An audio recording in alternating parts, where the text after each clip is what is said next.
Magandang umaga! Kumusta po? Narito po ulit ang update natin para sa lagay ng ating panahon ngayong umaga po ng November 6, 2024 na kung saan sa ngayon po ang bagyong si Marce na ating binabantayan ay nandito na po sa silangang baybayin ng Cagayan, about 246 km east ng Baggao, Cagayan.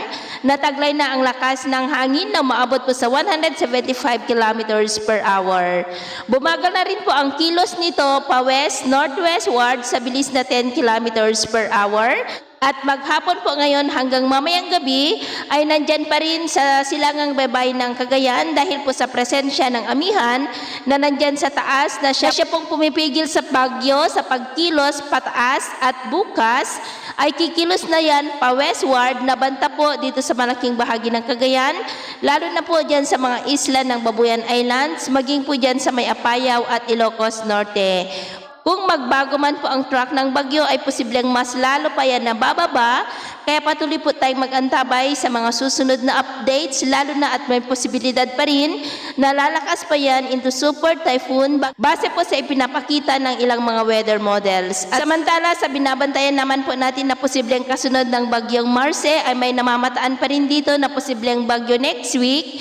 Napapalapit po dito sa ating area of responsibility at ang development niya ng ating babantayan. Samantala po dahil kay bagyong Marce ay posibleng itaas ang pinakamataas na wind signal sa wind signal number 4 sa paglapit pa po ng bagyo, lalo na bukas dito sa ilang bahagi ng northern part ng Northern Luzon at extreme Northern Luzon. At sa susunod po ng mga oras ay posible na itaas ang wind signal number 3 sa ilang bahagi po ng northeastern part ng Cagayan. At sa ngayon ay nakataas na ang wind signal number 2 sa eastern portion ng Babuyan Island, sa may Camiguin Island, Babuyan Island, maging po sa northeastern portion ng mainland Cagayan, sa may Santa Ana, Gonzaga, Lalo, Santa Teresita at Bugay. Signal number 1 naman sa may Batanes, nalalabing bahagi pa ng Cagayan, kasama po ang Babuyan Islands, Ilocos Norte, Ilocos Sur, Apayao, Abra, Kalinga, Mountain Province, Ifugao, the northern portion ng Benguet sa may Mankayan, Bugyas, Kabayan, Bakun, Kibungan, Atok, Bocod,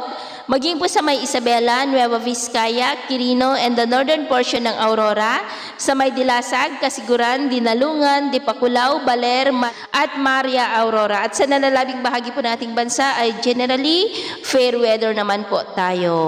Atin naman pong mga baybayin, dahil sa pinagsamang epekto ng amihan at bagyo ay huwag na muna tayong papalaot sa buong seaboard ng Northern Luzon kasama ang extreme Northern Luzon, maging po sa silangang baybay ng Central Luzon at Camarines Provinces Northern Seaboard, maging po sa seaboard ng Catanduanes dahil ang mga alon dyan ay posibleng aabot po hanggang sa 4 to 8 meters height. Kaya hanggat maaari ay huwag na muna tayong papalaot dyan sa mga may kulay pula para mas makaiwas sa mga sakunang pangkaragatan. So, ito po ang latest update natin sa araw na ito. At ako po muli si James na nagsasabing sa kahit anong pagsubok po na darating sa ating buhay, huwag na huwag po tayong mawawalan ng pag-asa. Thank you and God bless!